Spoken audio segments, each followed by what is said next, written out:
सात संगत जी, प्यार से कहना धन्यकार जी। जहाँ आज ये सत्संग में सभी ने इतने घंटों से और अभी भी इसके बाद भी जो सत्संग में हर एक के भाव श्रवण करने का एक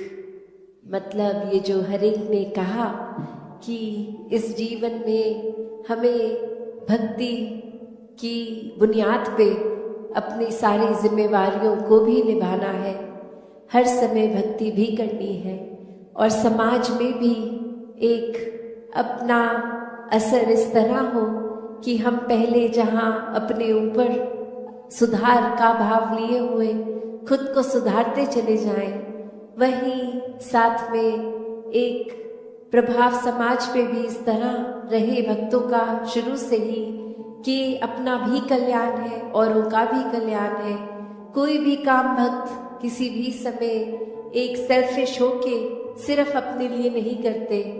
भक्तों को तो यही मन में होता है कि हर एक के दिल में ठंडक पहुँचे, हर एक के दिल में एक आराम हो, हर किसी के लिए एक भाव शुद्ध,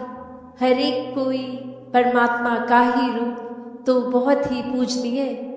किसी को भी भक्तों ने कभी चोट नहीं पहुंचाई और हमेशा भाव मन के ऐसे ही रहे कि अगर किसी को किसी तरह का दुख तकलीफ है भी तो कैसे वो दूर की जाए।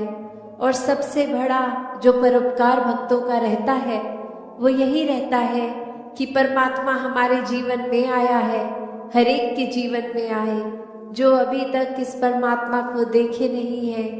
जिन्होंने अभी तक ब्रह्म ज्ञान नहीं लिया, वो भी कैसे अपने जीवन में एक रोशनी हर समय की ला सकते हैं। क्योंकि ये टेम्पररी अगर हम बात करते हैं तो कोई भी चीज़ हमें कुछ देर के लिए, अगर अभी डे टाइम है तो कुछ घंटों बाद अंधेरा हो जाएगा, नाइट हो जाएगी। तो ये रोशनी इस तरह तो दिख रहा है अभी सब कुछ, पर ये हमेशा की नहीं है। पर जो परमात्मा है ये सच है, ये ट्रूथ है, ये ओमनी प्रेजेंट, ये निराकार, ये हर समय की सच्चाई है, हर समय की रोशनी है। भक्तों ने यही समझाया है कि जितना ज़्यादा इस परमात्मा के साथ मन को जोड़ेंगे, इसके एहसास में रहेंगे, हर काम में इसको शामिल करेंगे, तो फिर एक ये मन डामाडोल नहीं होता, मन में कोई उदासी कोई खुशी के भाव अपना प्रभाव असर नहीं छोड़ते।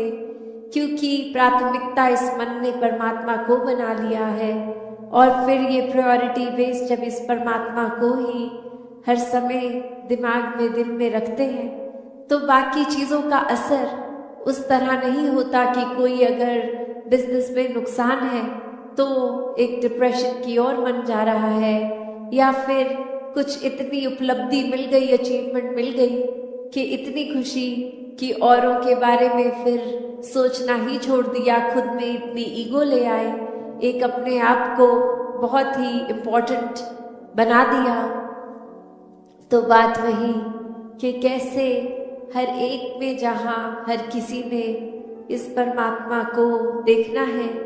हर एक के अंदर वो कैपेसिटी है, वो पोटेंशियल है कि कैसे इस परमात्मा के सारे गुण, हम चाहे एक मनुष्य के शरीर में हैं पर परमात्मा जैसे दैवीय गुणों से हम युक्त हो सकते हैं, ह्यूमन वैल्यूज से युक्त हो सकते हैं। ये मन में कंपैशन, काइंडनेस, दया, क्षमाशील होना, एक मन में प्यार का भाव, प्रेम का भाव, ये लव, ये सरेंडर, ये ब्रॉड माइंडेड होना, हर एक को एक्सेप्ट करना, हर किसी के लिए वही भाव हो कि ये इंसान से बहुत कुछ हमें सीखने को मिल सकता है। दिल कारण ना ढूंढे कि कैसे किसी से भी नफरत की जाए, हर किसी से फिर वही बात जो अभी सत्संग में भी हम सुन रहे थे कि ये एकत्व जब इस्टेब्लिश हो जाता है, वननेस स्थापित हो जाता है, तो वो वननेस कोई उस बात की बात नहीं है कि हर कोई एक जैसा दिखे। एक फिजिकली तो हर किसी के शक्ल, आकार, फीचर्स एक बहुत ही अलग हैं। कोई किसी रीजन के होते हैं तो एक ज्योग्राफिकली रहने की वजह से उस तरह एक कल्चर और अपीयरेंस से खाना पीना वैसा हो जाता है, और दूसरे कहीं देश में किसी और राज्य में अपने देश में भी हो तो वो एक अपीयरेंस वाइज तो अलग हो सकते हैं, बट जो अभी कॉमन थ्रेड की भी बात हो रही थी कि ये परमात्मा ही है जो जहाँ पूरे ब्रह्मांड में है, एक वो कनेक्शन हमारी इस परमात्मा से जब है तो संसार के हर इंसान से हर कोई अपना है, हर एक में ही परमात्मा का वास। तो कैसे जब इस परमात्मा से प्यार हो जाता है, इस परमात्मा के अलावा फिर और कुछ दिखता ही नहीं है, हर एक में ही दिखता है, तो फिर ये भाव वही आ जाते हैं कि ये संसार बहुत ही सुंदर है, हर किसी में बहुत कुछ सीखने के लिए है, और किसी की फिर बात दिल पे चोट नहीं देती, क्योंकि फिर वही लगता है कि कोई वजह होगी, किसी का दिन अच्छा नहीं जा रहा होगा, शायद किसी की तबीयत नहीं ठीक कि इतनी इरिटेशन हो रही है, इतना तंग हो रहे हैं कि कुछ खराब हमें बोल रहे हैं। तो बात वही कि हर किसी के अंदर जब ये परमात्मा दिखता है तो एक अच्छाइयों को ही भक्त उठाते हैं, किसी की कमियों को इस तरह संसार के आगे नहीं उछालते। एक दिल में अगर वाकई ही एक कंसर्न है उस इंसान के लिए तो उस इंसान को डायरेक्टली जाके उसके पीठ पीछे एक बैक बाइटिंग नहीं, उसको सामने जाकर बोला जाता है कि ये जो आपने बात कही वो ठीक नहीं थी, इसमें अगर आप सुधार कर लें तो वाकई ही आपका सुधार हो जाएगा, अगर आप अपने थोड़ा बिहेवियरल चेंज लेके आएंगे। और फिर संत यही समझाते हैं कि बिहेवियरल चेंजेस तो टेम्पररी फिर भी हो सकते हैं, कुछ देर की लर्निंग के लिए हो सकते हैं, फिर कभी और ये बिहेवियर वापस हो सकता है अग्रेसिव एंग्री। तो फिर कैसे हर समय के लिए एक मन को शांत रखना है, शीतल रखना है, मन में सहजता रखनी है, मन में सुकून का भाव रखना है, तो इस परमात्मा से ही जुड़ना होगा, क्योंकि इस परमात्मा को दिल में बसाएंगे तो मन में ये सारे इमोशंस ठीक तरह से काम आएंगे। जैसे एक आग का एग्जाम्पल होता है फायर का, तो उसका काम तो जलाना है, पर कैसे हम अगर वो आग के ऊपर कोई तवा रख देते हैं तो वो उसको रोटी बनाने के भी फिर वो आग ही काम आती है। वो हीट अगर बहुत ठंडा दिन है तो कैसे एक फायर प्लेस में डाल देते हैं, एक बॉन फायर करके, उससे हमें आराम ही मिलता है। तो कैसे ये जहाँ एक गुस्से की, एक एंगर की भी बात है, उसको भी अगर चैनलाइज किया जाए ठीक तरह से तो सारे ही मन के इमोशंस ये बहुत ही उपयोगी भी हो जाते हैं। हमेशा सिर्फ एक नुकसान का ही नहीं इमोशन एक रास्ता लेता। तो कैसे अपने आप को अगर सही तरीके से रखना है, सही रास्ते पे रखना है, सही सोच, सही दिल के भाव, सही बातचीत के लिए वो शब्दों का प्रयोग मन में हर एक को एक आराम देने के भाव से किया जाए तो फिर एक सामने वाले का भी हम वो सुधार कर लेते हैं। शुरुआत चाहे अपने आप से ही करनी है, पर फिर भी अगर किसी की कोई एक बात ठीक नहीं तो उसको बहुत आराम से करके एक वो अटेन जो करना है, जो अचीव करना है, वो चेंज भी सामने वाले में दिखेगा। तो कैसे हर एक के लिए संतों ने हमेशा एक बहुत ही दिल से एक प्रयत्न किया कि जहाँ ये आत्मा का कल्याण हो, ये आत्मा का इस परमात्मा से मिलन होता है, तो एक वाकई ही ये जो हम हर जगह सुनते आए हैं कि ये इतनी योनियों के बाद मनुष्य योनि भी मिली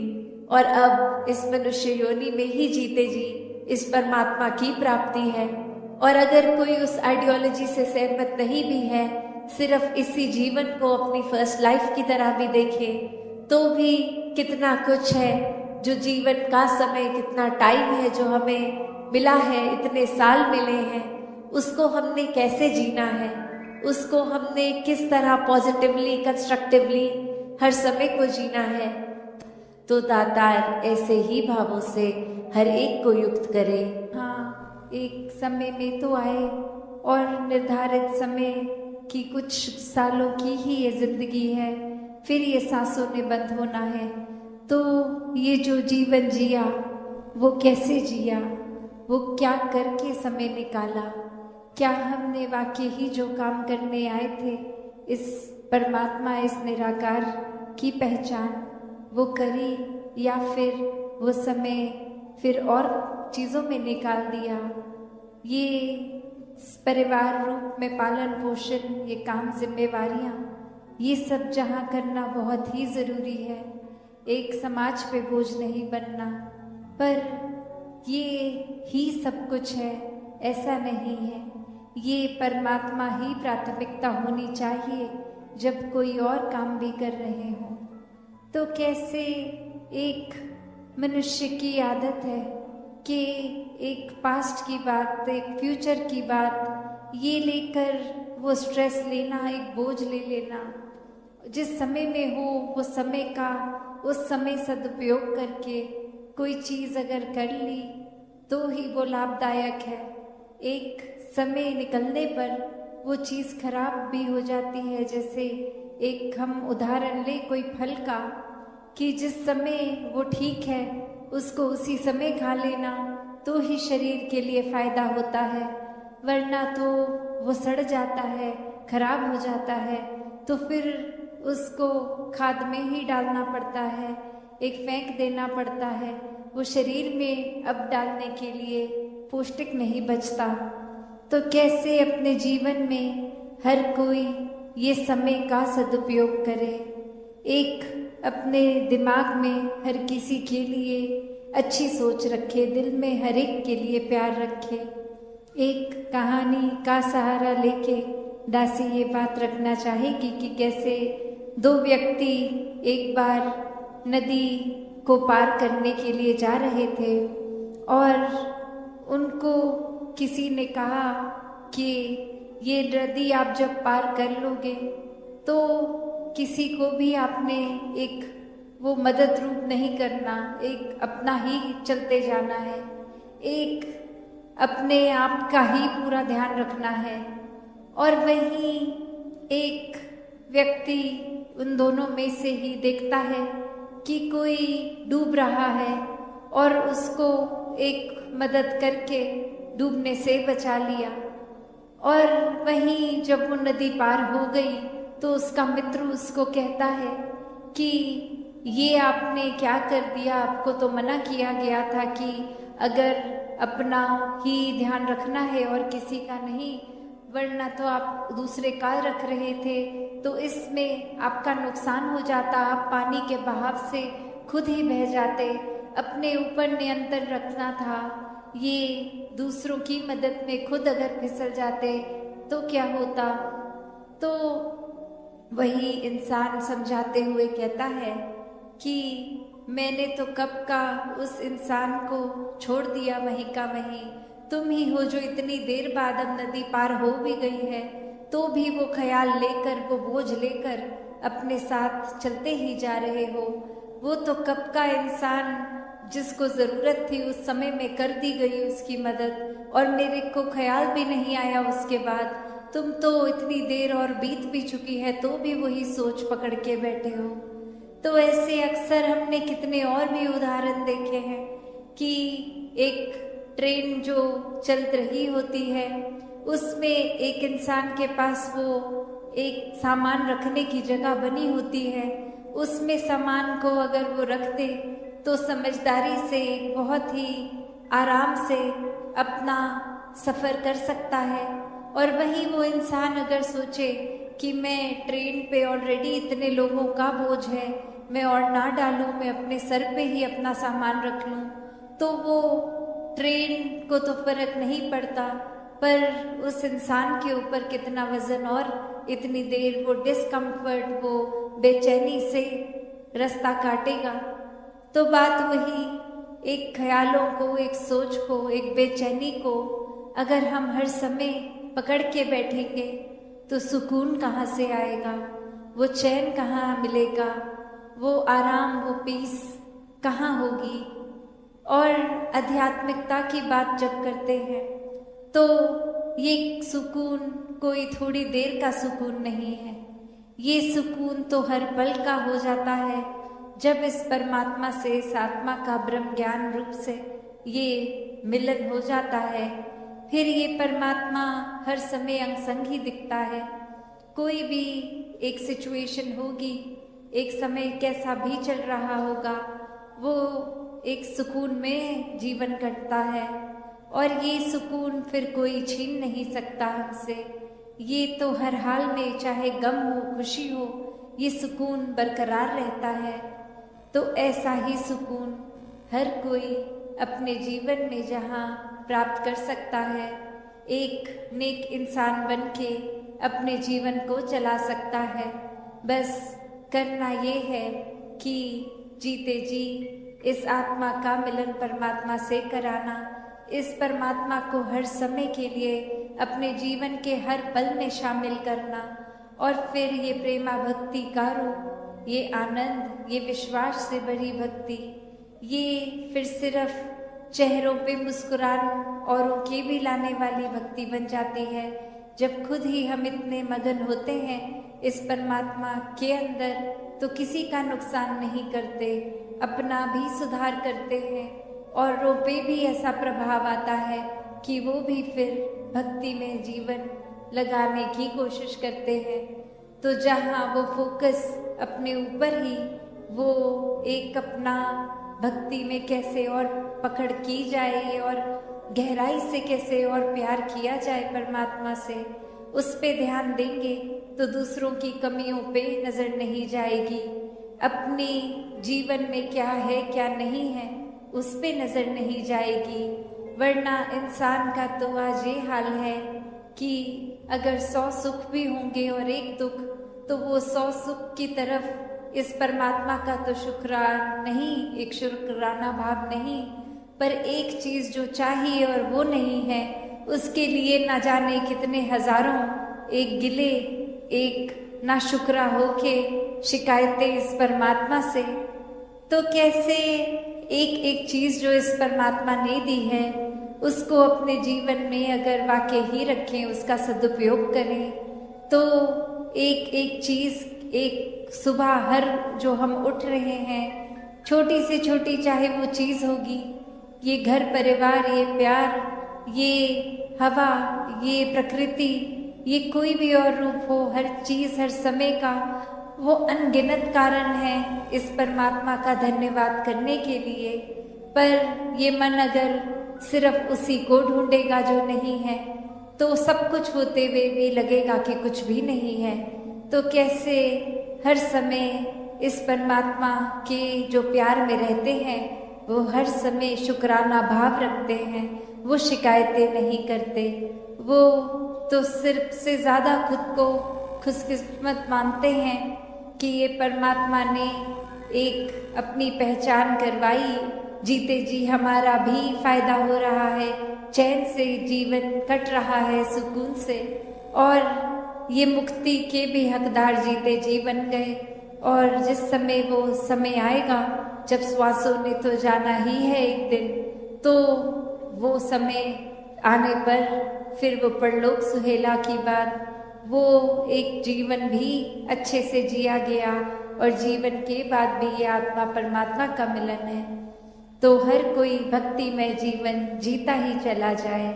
जहाँ हमने बहुत संतों से भक्ति की महत्वता जीवन में क्या होती है सिर्फ आज ही नहीं, ये अगर हम देखें तो बाल अवस्था से जब स्कूल में भी पढ़ते हैं तो कैसे ये भक्ति मूवमेंट, ये सूफी मूवमेंट, ऐसे इत्यादि, ये जो भी एक स्पिरिचुअल अवेकनिंग के लिए जब जब भी जैसा युग जैसा समय रहा, तो वो स्कूलों में थ्योरी रूप में भी एक ये पढ़ाया गया कॉन्सेप्ट, पर जीवन में ये जीते जी सिर्फ कॉन्सेप्ट और पढ़ाई की एक समझ की तरह नहीं, पर भक्ति तो उस अवस्था को जीने का नाम है कि हम किस में एक अगर भक्ति भरे जीवन में पल पल जब आनंदित होते हैं तो फिर ये रूह हर समय मीराबाई की तरह नाचती भी है। एक गंभीर अवस्था एक उसमें भी रह सकती है, फिर भी आनंद का एक उत्सव ये जीवन भर चलता रहता है। तो इस अवस्था तक पहुंचने के लिए वो बात कि सबसे पहले जहां ब्रह्म ज्ञान को एक जीवन में सही मायने में समझकर इस निराकार के एक दर्शन करके इसको जब तक खुद देखेंगे नहीं तब तक फिर इससे प्यार होना पॉसिबल नहीं होता। और भक्ति जो पूर्ण तरीके से ज्ञानी भक्तों की सबसे उत्तम और वो प्रेमा भक्ति ही, तो कैसे ये आज चाहे हमने भक्तों के नाम भी सुने कि अपने जीवन में सिर्फ मिशन के ही नहीं पूरे संसार में एक जो परमात्मा और भक्त का रिश्ता ये भक्ति, और कैसे भक्ति को सही मायने में जिन्होंने जिया वो ही प्रेरणादायक, उन्हीं के नाम फिर एक आज संसार उनका गुणगान भी जहाँ कर रहा है। और अगर हम मिशन के इतिहास में भी देखें तो चाहे वो नाम तो चुनिंदा नाम ही लिए गए एक उनके जीवन में, क्योंकि उस समय जैसे अगर आज हम संतोष सिंह जी का भी नाम सुन रहे थे, ये समागम भी पहले सरोवर के अंदर ही होना, तो वो एक बात कि किस तरह अपने जीवन में सब एक हुक्म पे छोड़ के उस तरह उस अवस्था उस सिचुएशन उस जगह में जहां आज की डेट में तो देखें तो बहुत वो सरोवर कॉम्प्लेक्स में भी चाहे एक हरियाली रूप है और इतनी साफ सफाई सुंदरता, तो कैसे उस समय जो दलदल जंगल और बहुत कष्ट होता था, कैसे संवारने के लिए उसको वो रूप उनका वो भाव। तो बात ये कि उस समय अगर मिशन का एक ये दायरा कुछ चुनिंदा महापुरुष ही जुड़े हुए और वहां से एक ये रूप की वो सदगुरु ने डायरेक्टली किसी को बुला के कोई एक सेवा बता दी कि आपने यही करनी है, तो आज जो ये विस्तार इतना कि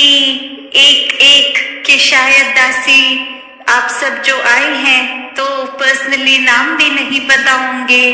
कि हर जगह जहां जाते हैं इतनी तादाद में संत आते हैं, पर वो भाव कि एक चाहे पर्सनली नाम से तो नहीं जानती पर हर एक का भाव ये भक्ति में एक दासी तक भी जो पहुंचता है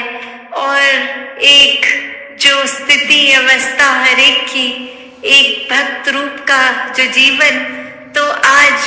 वो भी पॉसिबल नहीं कि अक्सर एक दासी को कभी कभी महापुरुष आके नमस्कार की लाइन में कुछ पर्सनल पूछ भी लेते हैं कि दास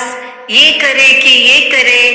आप हुक्म कीजिए, तो दासी का जवाब तब ये होता है जो आपको ठीक लगे। दातार ने आपको चेतनता बख्शी है, बुद्धि बख्शी है, डिसीजन खुद लेना है, दातार सुखदाई करे।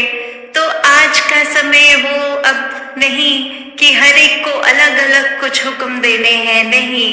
जो सत्संग में इस माइक में कहा गया, जो पूरी सत्संग के दौरान हर एक ने किसी के भी मुख से सुना या घर बैठे फिर किसी संत से कोई चर्चा रूप जिसको जिस समय इस दातार का वास उसमें देखते हुए, तो वही एक फिर जो मुंह से भी ऑटोमेटिकली एक सत वचन निकल जाता है शब्द कि इस भक्त ने ये बोला है, तो वो वचन को सत्य मान ले मन उसी समय। तो कैसे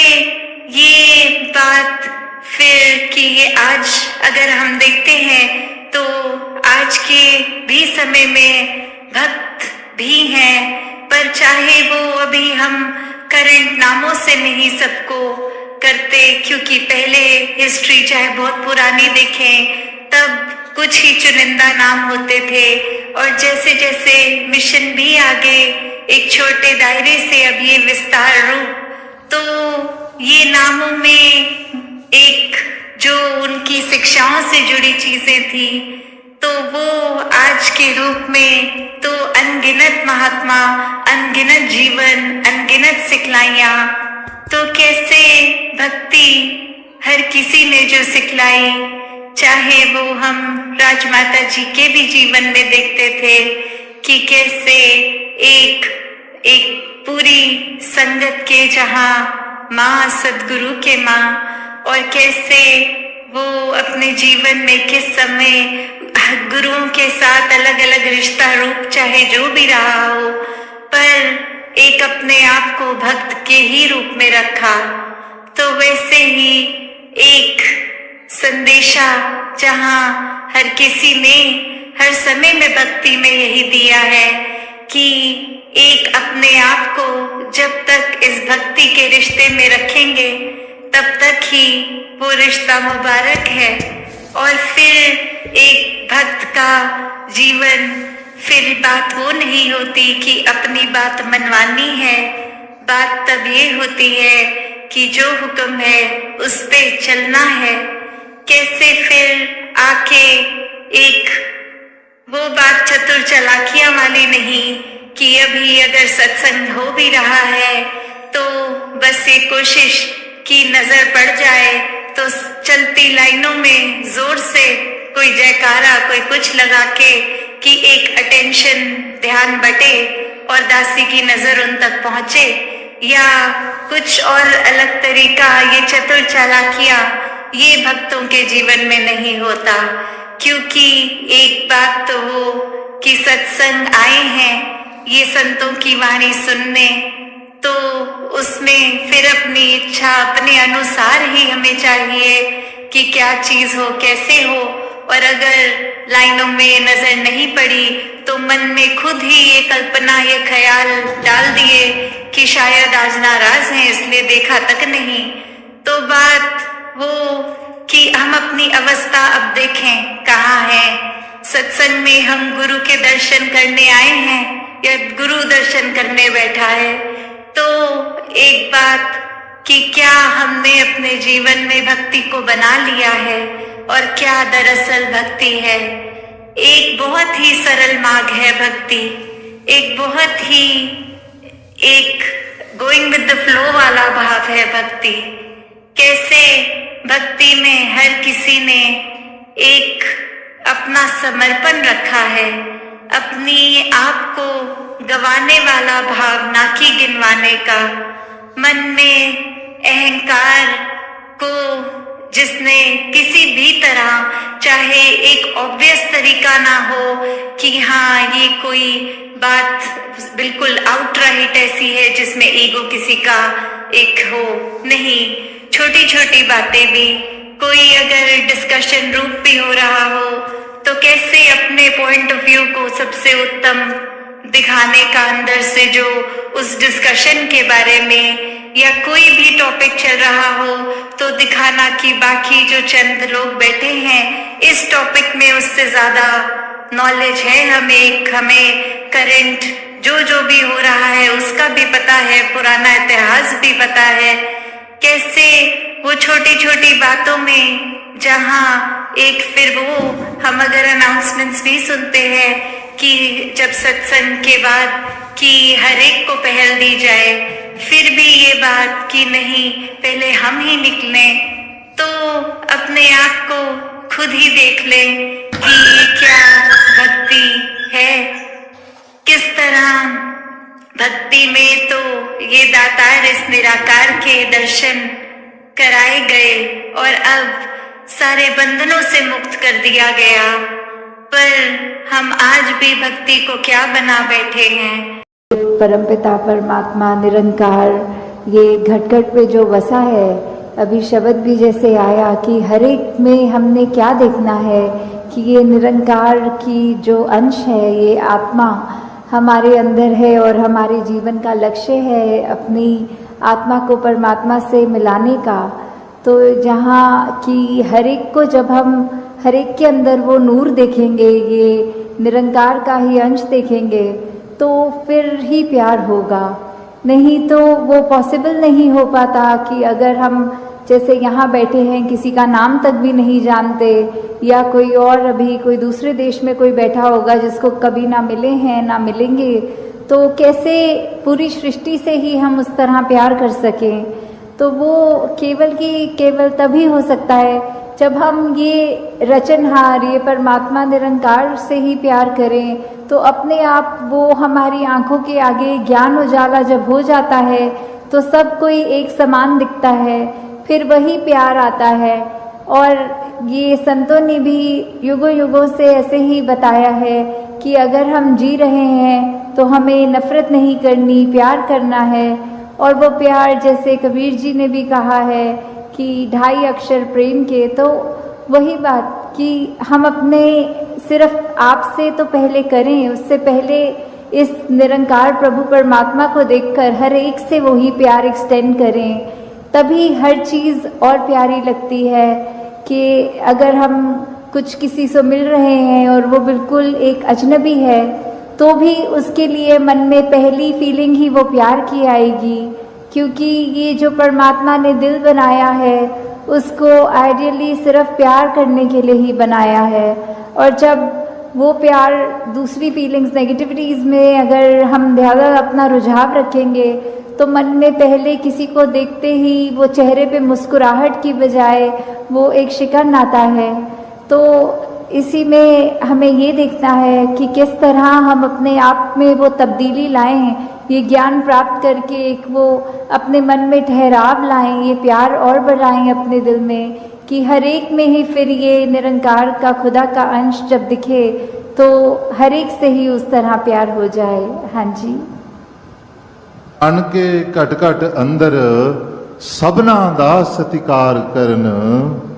तो फिर ये भाव प्यार के बाद आता है सत्कार का। जब हर एक में खुदा को देखा तो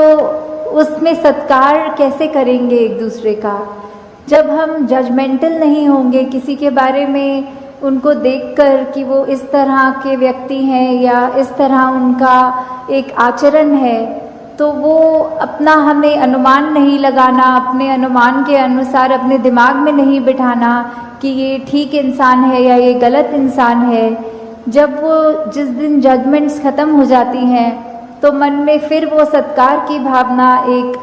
आती है हर एक के प्रति, कि किस तरह हर कोई ये सत्कार का पात्र है, क्योंकि इतनी बड़ी दात ये निरंकार परमात्मा जिसके भी हिस्से में है और बाकी भी जो अभी अपरिचित हैं उस ब्रह्म ज्ञान से,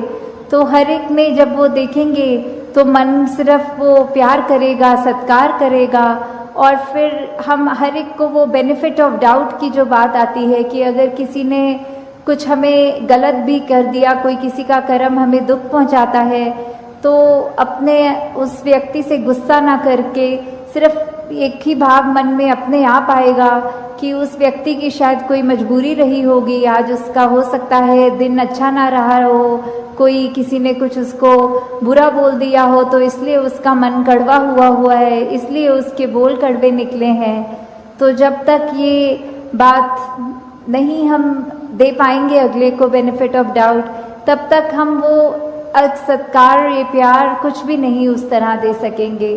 क्योंकि हम अपने आप को तो बहुत जल्दी उस तरह माफ़ कर देते हैं कि चलो ये चीज़ हमसे गलत हो गई, कोई बात नहीं, हम अपने आप को माफ़ कर रहे हैं। पर वही अगर सामने वाला व्यक्ति कुछ अगर गलत करता है तो एकदम से हम उसका एक वो जजमेंट पास करते हैं, हम ये सोच विचार कर लेते हैं कि ये इंसान को तो आज के बाद मुड़कर देखना भी नहीं है। तो हमें इस तरह अपने जीवन में सुधार करना है कि किसी ने अगर कुछ गलत कर भी दिया तो उसके लिए भी मन से यही अरदास करनी है कि दातार कृपा करके ये जो भी कमियां हैं हमारे अंदर, दूसरों के अंदर, वो दूर होती जाएं और ऐसे ही प्यार और सत्कार जग में बढ़ता चला जाए। हाँ जी। गुण गावण नित ऐसे एक दे ऐसे दादीदार करन। तो ये जो दीदार की बात होती है, किसका गुण गाना है, किसके दीदार करने हैं, तो वो ये परमपिता परमात्मा निरंकार, ये जो एक ऐसी सत्ता है जो शुरू से है, वो हमेशा से कायम दायम रहने वाली, कि कैसे हम जब तक वो एक निरंकार जो इस तरह से देखा जाए, अगर एक व्यक्ति दूसरे को देख रहा है तो उनकी आंखों के बीच में भी वो है, वो अपनी पलकों से भी नज़दीक है, जैसे बोलते हैं शारक से भी नज़दीक। तो इतना करीब होने के बाद जब वो अपनी आंखों से नहीं खुद देखा जाता, वो संतों का संग करने के बाद ही ये दात प्राप्त होती है, जो अपने लिए तो सुखदायी होती भी है और हमारे जीवन में वो ऐसा एक हमारा पल पल बना देती है कि हर पल में सिर्फ ये निरंकार प्रभु परमात्मा का शुक्रिया निकलता है हर समय, और वो भाव कि इसी के ही हमेशा गुणगान करने हैं। फिर बाकी चीज़ें लगता है कि है, सबकी इम्पोर्टेंस अपनी है, पर निरंकार से ज़्यादा इम्पोर्टेंट कुछ नहीं, इस परमात्मा से ज़्यादा ज़रूरी कुछ नहीं। हाँ जी, ਇਸੇ ਇੱਕ ਦੇ ਨਾਲ ਜੋੜ ਕੇ ਬੇੜਾ ਜਗ ਦਾ ਪਾਰ ਕਰਨ। तो ये बेड़ा जग का, इससे क्या मतलब हो रहा है? इससे सिर्फ यही बात कि हम जब जीवन काल की यात्रा अपनी जी रहे हैं तो उसमें हमें क्या एक ऐसा जो बोलते हैं कि एक परमानेंट चीज़ क्या है, कि जो सबसे मजबूत चीज़ जिसने वो स्थिर है, उसने कभी हमारे उतार चढ़ाव के साथ उतरना चढ़ना नहीं है। जैसे एक तूफान आता है तो हमें बोला जाता है कि कोई ऐसी चीज़ को पकड़ लो, जैसे पेड़ या कुछ जो अपना ज़मीन के अंदर इतनी मजबूती से जिसकी नींव गड़ी हो, ताकि वो हवा फिर हमें उड़ा नहीं सकती। हमने एक ऐसी स्थिर चीज़ को पकड़ लिया है जिसके कारण हम भी, वो हवाएं हमको उड़ा के नहीं ले जा सकती। तो ऐसे ही जीवन में हम अपने जीवन को तब तक अपना अच्छे से जीवन जी सकेंगे जब तक हम ये निरंकार के साथ अपने मन से ना जुड़ें, तब तक वो एक जीवन भी हमारे उतार चढ़ावों के साथ फिर उथल पुथल मचाता है मन में। तो निरंकार का ही आसरा लेना है, निरंकार में ही अपनी श्रद्धा रखकर ये वो बात करनी है कि हमें ये अब जो स्थिर चीज़ मिल गई है, जो कभी एक सब किसी भी सिचुएशन में अपनी जगह से नहीं हिलती, तो हम फिर वो एक मजबूती का और सहारा लेते चलते जाते हैं और हमारा मन भी और सहारा पक्का करके एक विश्वास और बढ़ाकर फिर हमारे जीवन में ऐसे भी कोई कर्म नहीं हो पाते जो अपने लिए भी नुकसानदायक हों और औरों के लिए भी नुकसानदायक हों। हाँ जी, ਸਵਾਸ ਸਵਾਸ ਇਸ ਇੱਕ ਨੂੰ ਸਿਮਰਨ ਦੂਜਾ ਕਦੇ ਧਿਆਵਣ ਨਾ। तो फिर जब एक ये लगन लग जाती है निरंकार के साथ, ये अपने इसको हम हर पल अपने जहन में, अपने ऐसे कर्मों में, अपने भावों में पल पल, वो हमें पता भी नहीं लगता कि जिस तरह सांस लेना होता है उसके लिए कोई खास समय अलग से नहीं निकलता, कुछ भी करते हुए हम वो श्वास लेते हैं, वैसे ही ये निरंकार का एहसास हमारे मुख से उस तरह कभी तो शब्द रूप में भी सिमरन निकलता है और कभी अगर कोई अन्य काम में व्यस्त हों तो भी वो एक लिव जुड़ी जिसको बोलते हैं निरंकार के साथ। तो जब वो हो वहाँ पे हम रहें पूरे समय, तो दिन में कुछ भी करते चले जाएं पर लगातार एक चीज़ एक कांस्टेंट रहती है, वो है कि ये निरंकार का एहसास। तो जब तक हम वो सिमरन रूप में अपना नाता निरंकार से और गहरा करते जाएं, जितना अधिक से अधिक हो सके मन में भी करें और बोल से भी सिमरन करें, ताकि वही बात कि ये निरंकार ही है जो सही मायने में सब कुछ है और बिना उसके कुछ भी नहीं, और वो खुद भी सब कुछ होते हुए ना उस तरह दिखता है पर फिर भी इतने गुण बिल्कुल निर्गुण होते हुए भी। तो हमें भी ये सब ज़्यादा से ज़्यादा ऐसे कोशिश करनी है कि हम बिल्कुल वही गुणों को अपने जीवन में उतार पाएं, उसी तरह अपने जीवन को चला पाएं जिस तरह युगों युगों ने संतों ने चाहा है कि एक कर्म हमारे ऐसे बनते जाएं, एक ऐसा हमारे दिल से दिल का रिश्ता इस निरंकार प्रभु परमात्मा से जुड़े। हाँ जी, ਕਹੇ ਅਵਤਾਰ ਉਹ ਪੂਰੇ ਗੁਰਸਿੱਖ ਇੱਕ ਨੂੰ ਕਦੀ ਭੁਲਾਵਣ ਨਾ। तो फिर ये जो एका है ये निरंकार की तरफ इशारा करते हुए कि जो भी पूर्ण गुरसिक होंगे, जिनको ये ब्रह्म ज्ञान की दात प्राप्त हो गई और उसके बाद वो अपने अहंकार को तज के ये उस तरह एक सिर्फ इस एक के साथ ही जुड़ा हो, चाहे वो किसी भी भाव से हम लेते हों, जो अपनी श्रद्धा से जो भी बुलाना चाहे, तो उसके साथ जब तक जुड़े हैं इसका एहसास करते हुए तो ही सब कुछ है। नहीं तो वो एहसास जिस पल खो दिया, समझो वो जीवन काल वहीं थम गया, या फिर वो भी नहीं पता लगता कि कब वो पतन की ओर एक हमारे सोच विचार बन जाते हैं। तो हमें किस तरह ये अपने अंदर और मेहनत करनी है कि बस ये एक जो है इसी के साथ और जुड़ते चले जाएं, इसी के साथ अपना हर पल इस तरह बिताएं कि जैसे एक मछली होती है, जब उसको पानी से बाहर निकाल दिया जाता है तो कैसे तड़पती है, वैसे ही जिस पल हमें इस निरंकार का चेता भूले, उसी समय ये तड़प अंदर से अपने आप वो वापस जोड़ दे। तो इस तरह कोशिश करके अपने जीवन को हम एक उस तरह ढालें कि किस में हमें, जहाँ ये निरंकार प्रभु परमात्मा जो अंग संग है, सदा है, कायम है, और उसको ना कोई काट सकता है, ना उसको कोई गीला कर सकता है, एक ऐसा परमात्मा जो शुरू से था और अंत तक है और उसका कोई अंत ही नहीं है। तो वैसे ही हमें भी उसके साथ जुड़ते हुए अपने जीवन को भी और सुधारना चाहिए। आपका ये निरंकार के आगे अपनी अहंकार को तज के सिर्फ एक वो शीश झुकाकर, एक चेहरों पे मुस्कुराहट रखकर, ये जो अंदर और सीखने की भावना कि ये गुरसिक का तो जीवन ही यही है कि हर पल सिर्फ सीखना ही सीखना है, तो वो उसी भाव से जब एक मर्यादित रूप में सत्संग होती है और सारी वो बातें सबकी सुनी जाती हैं, तो अपना मन जहाँ हमारा और साफ होता जाता है, जीवन में अच्छे गुण आते रहते हैं और उसी तरह हम एक और खूबसूरत ये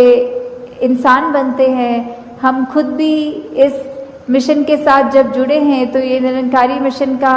हम एक एक व्यक्ति, हम यहाँ एक एक महापुरुष अपने जीवन को उस तरह सुधार के रखें कि एक समाज में भी अगर कहीं जाएं तो सबके मन में यही लगे कि इस व्यक्ति के जैसे बनना है, इसके पास एक ऐसी दात है जो उसको एक हमेशा बाकियों से अलग दिखाती है। तो इस तरह हमारे कर्म ही जब वो प्रचार का रूप ले लें, हमारी भाषा ही प्रचार का रूप ले ले, हमारे सोच ही प्रचार का रूप ले ले, तो फिर हमारा ये जीवन काल जब तक है और उसके बाद जैसे लोक सुखी प्रलोक सुहेला, तो किस तरह ये जीवन भी जीते हुए हमने जहाँ वो ह्यूमन वैल्यूज़ को रखना है, एकत्व, भाईचारा, मिलवर्तन, करुणा, दया, ऐसे अनगिनत जो भी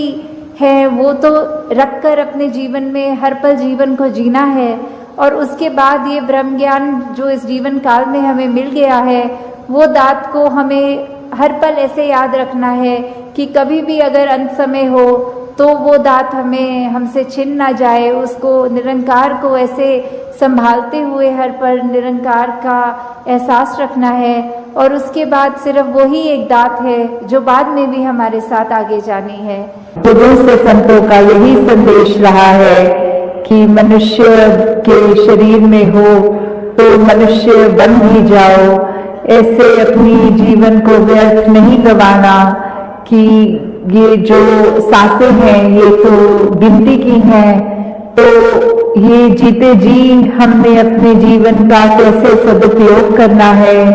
कैसे वो मानवीय गुणों के ऊपर अपने जीवन को आधारित रख के सच के एक इंसान बनना है, क्योंकि ये मानवता से ऊपर तो कोई भी धर्म नहीं है। एक ह्यूमन क्वालिटीज, एक ह्यूमन वैल्यूज जब तक एक इंसान में है तो ही वो इंसान एक वरदान का रूप है इस संसार के लिए। तो हमने किस तरह एक अपने जीवन को आधारित रखना है, वो संतों के ही वचनों पर आधारित रखना है, क्योंकि जब सत्संग में भी आते हैं तो भी वो सत्य का संग होता है। वो वचन जो हमारे को इतने अनमोल मिलते हैं, वो जीने का तरीका जो सिखा देते हैं ऐसे ऐसे एक एक छोटी छोटी बात भी अगर उठाई जाए और उसको अपने जीवन में एक उसके ऊपर चला जाए तो वाकई ही ये मन बहुत ज्यादा बदल जाता है और अपने आप ये एक अच्छाई के मार्ग पे चलने के लिए मोटिवेटेड रहता है। तो कैसे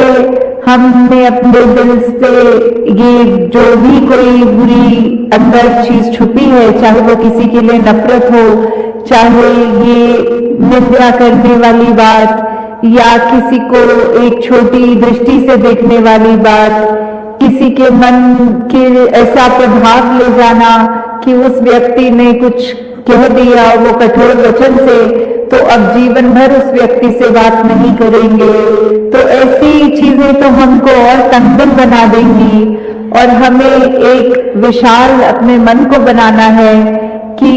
ये संसार में अगर किसी ने कुछ भी तरीके का हमारे ऊपर एक हमारे साथ व्यवहार किया है, पर हमने उसके साथ कैसा व्यवहार करना है, हमें तो एक अच्छाई ही करनी है। जैसे फरीद जी की भी वो लाइन है, फरीदा बुरे दाग पला कर गुस्सा मन ना हटाई, कि कैसे एक बुरा भी अगर कोई कर रहा है उसके साथ भी हमने भला ही करना है।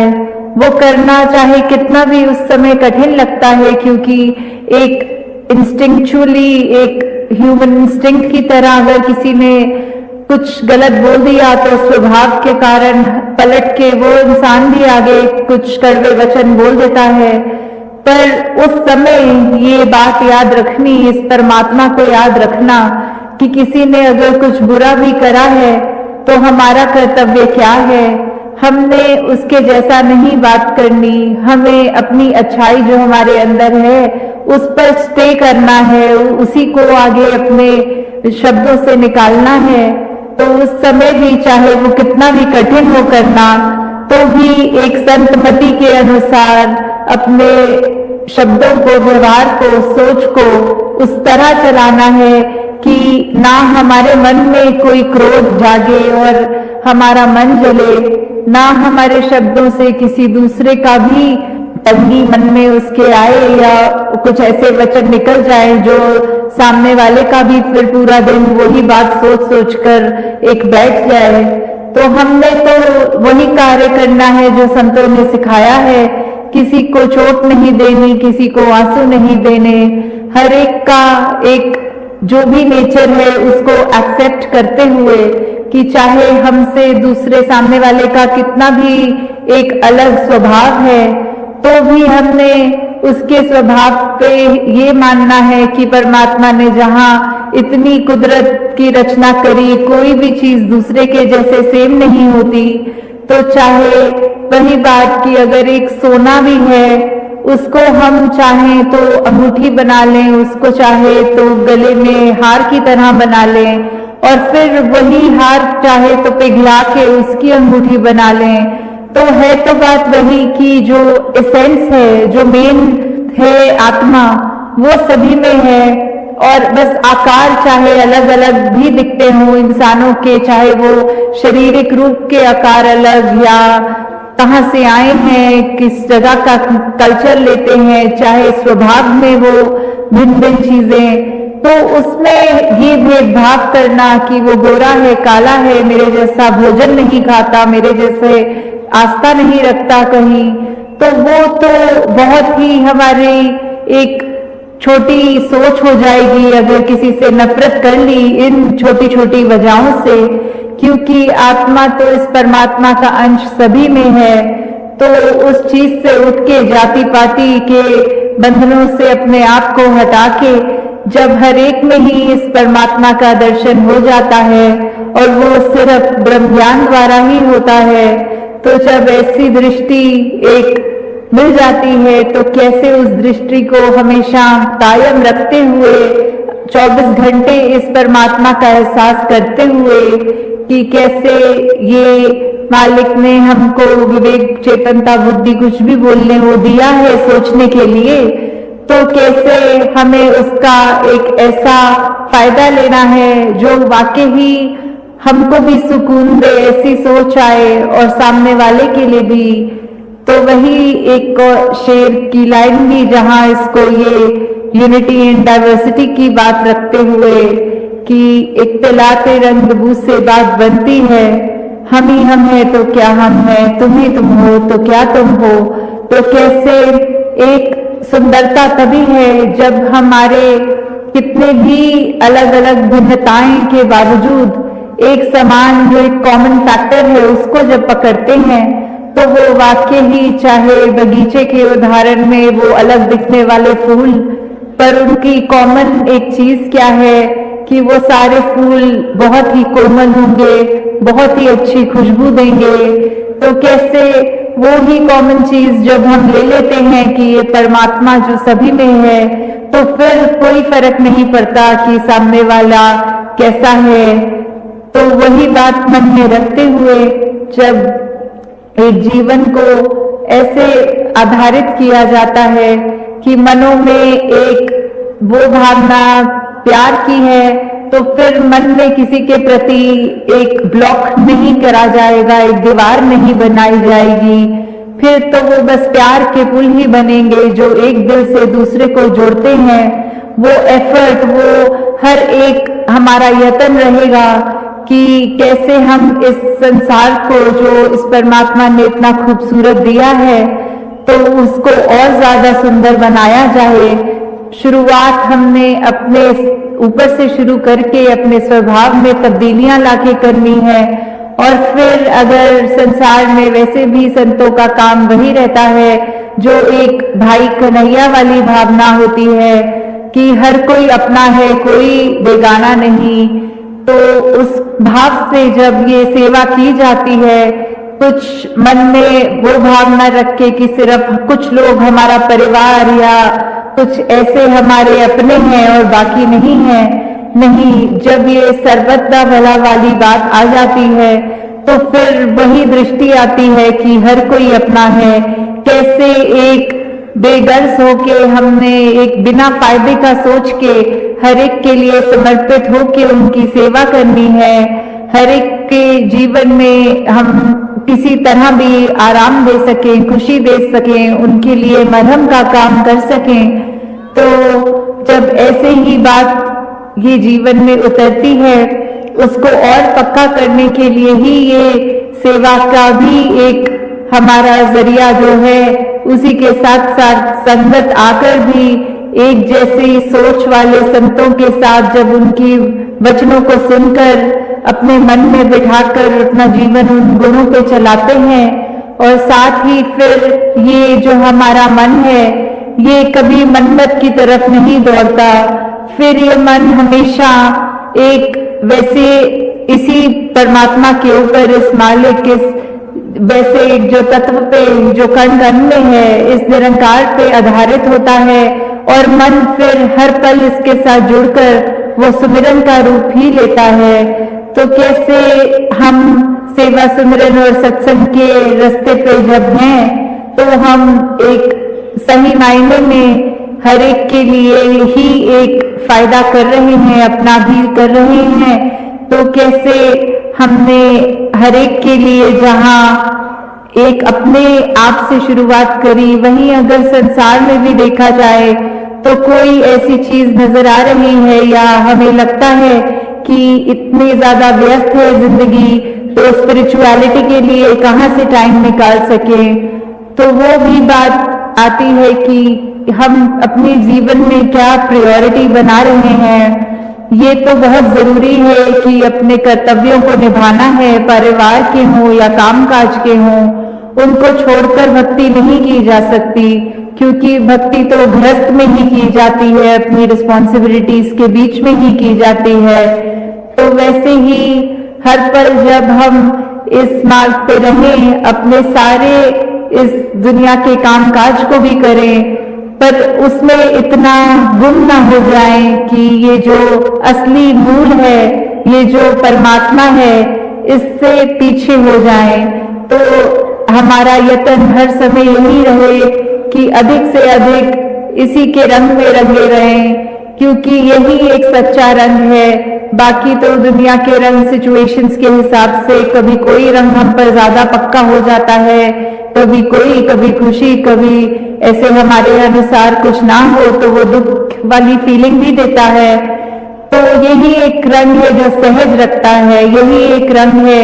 जो एक स्थिर मन को रखकर एक विवेक से काम लेने की बात पे आता है। तो कैसे जब इसके एहसास में रहेंगे तो वो सुकून, वो शीतलता हमें भी मिलेगी और हमसे बाकी भी उस फायदा ले सकेंगे। तो दातार कृपा करे सभी पे कि ये ब्रह्म ज्ञान की जो दात है ये हर एक के जीवन में रहे और ये अपना मुख उजला करते हुए संत अपने जीवन को जहाँ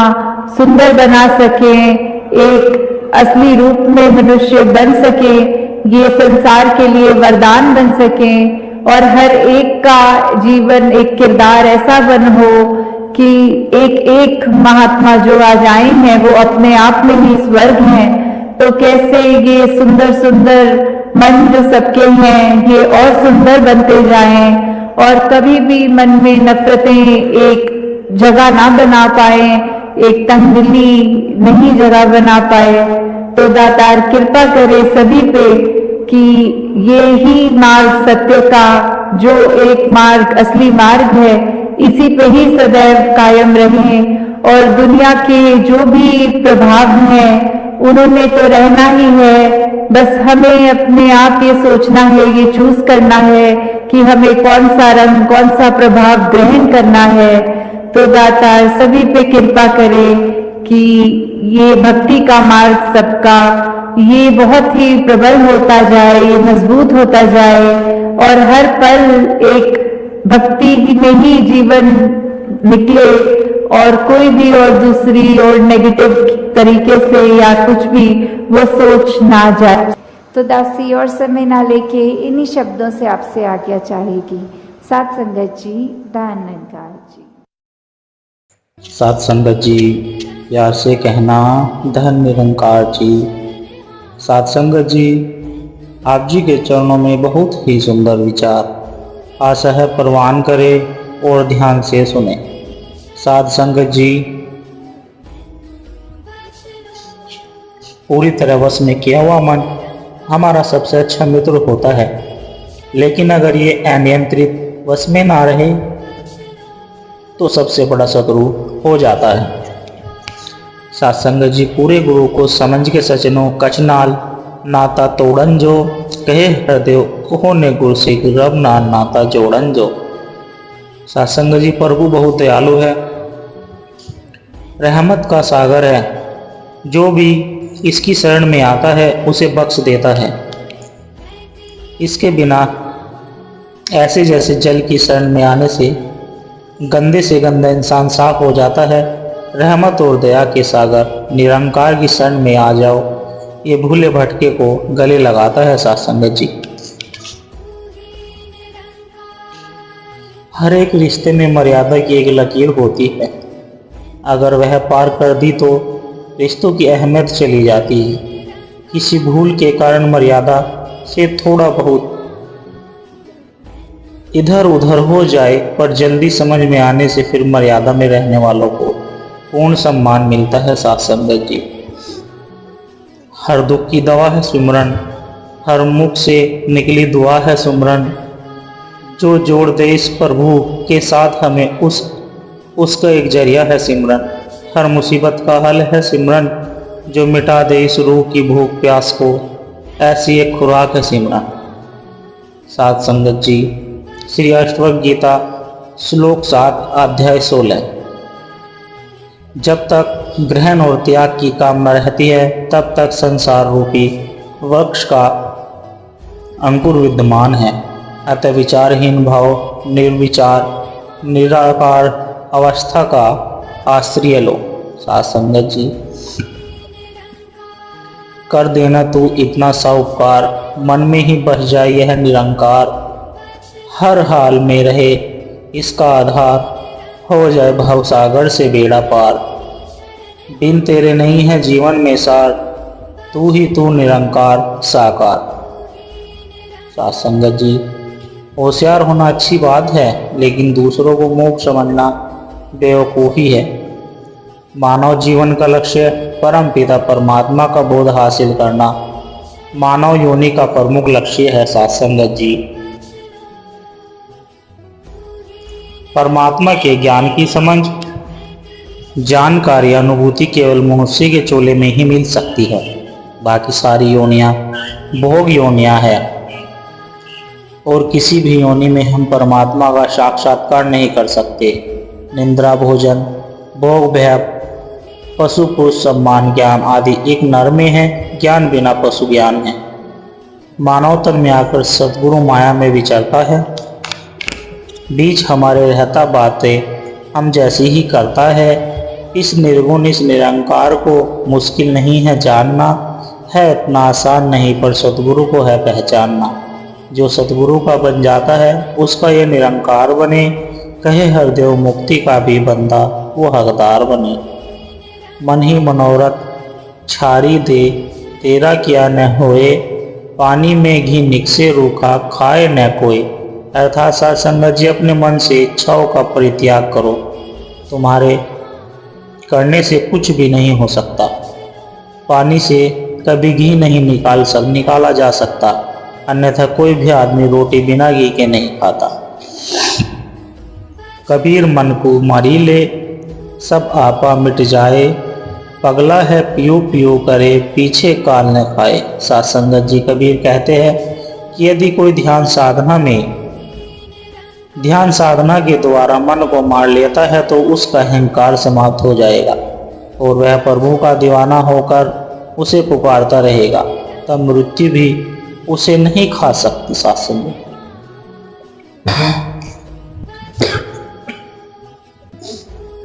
कबीर मन तो एक है, भावे तहा लगाए, भावे गुरु की भक्ति कर, भावे विषय समाए। अर्थात साथ संगत जी, कबीर कहते हैं यह मन तो एक ही है,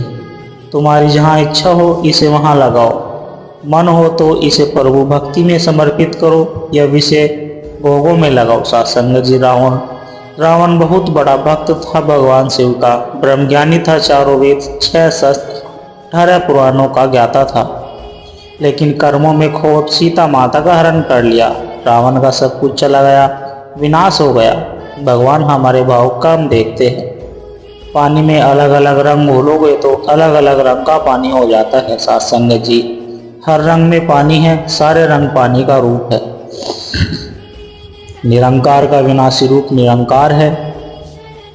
बाकी जितने भी देवी देवता संसार में पूजे जाते हैं सब पानी के रंग की तरह है, सब में निरंकार है, सब निरंकार का रूप है। साथ संगत जी, तू ही तो सबका एक रखवाला है, सबका ही तो तू एक मतवाला है। सृष्टि में सभी को तूने ही पाला है, यह माया सब तेरी ही तो कला है। मूल लोग यह तो बंधन की बला है, हर कोई यह तो माया से जला। साथ संगत जी, कुछ ख्वाहिशें बारिश की उन बूंदों की तरह होती है जिन्हें पाने की चाहत में हथेलियाँ तो भीग जाती है मगर हाथ हमेशा खाली रहते हैं। साथ संगत जी, हम कभी भी यह नहीं सोचे कि सेवा करने का हमें क्या फल मिलेगा। मालिक की अति दया में रहमत मेहर से हमें सेवा का जो दुर्लभ मौका मिलता है, यही हमारी सेवा का एकमात्र फल है। साथ संगत जी, सेवा तो निष्काम भाव से ही होती है। यहाँ तू ही है, वहाँ तू ही है, चहु दिशा में एक तू ही है, संध्या में प्रभात में भी, दिवस निशा में भी एक तू ही है। तू सूरज में, तू चंदा में, तारागण में एक तू ही है। हे हरदेव गुरु से जाना 14 भवन में एक तू ही। साथ संगत जी, आज हर इंसान अकेलेपन का राग अलापता रहता है, परंतु इंसान को अकेलेपन से कभी तकलीफ नहीं होती। मन के अंदर के शोर से होती है। मन की सुनना और यही चुनना है ताकि पश्चात न सर झुका उस दर कहीं फिर और न जाना पड़े। खुद ही मिट्टी यूं रखो वो बेपर्दा मिल जाना पड़े। खूब भूल कर निंदा चुगली किसी न शख्स की ऐसा मत कर काम जिसको करना करके पछताना पड़े। चालाकियाँ चलती नहीं दरबार में, सच के कभी मुर्शिद मिले कामिल तो झोली नाचना गाना पड़े। है हिदायत ये लिखावट में कि कुछ ऐसा करो कर्म फल पाने तुम्हें फिर नहीं आना पड़े। कर दरस अविनाशी के जन्नत यहीं मिल जाएगी, रोजे क़यामत तक तुम्हें इंतज़ार न करना पड़े। दीदार और रब का मिलेगी रूह को पाकीज़ागी, भक्ति कर निष्काम फल पाने न फिर आना पड़े। छोड़ पल्लो झूठ का सच को संतो पहचान लो, हो इबादत सही कुछ करना न करवाना पड़े। साथ संगत जी प्यार से कहना धन निरंकार जी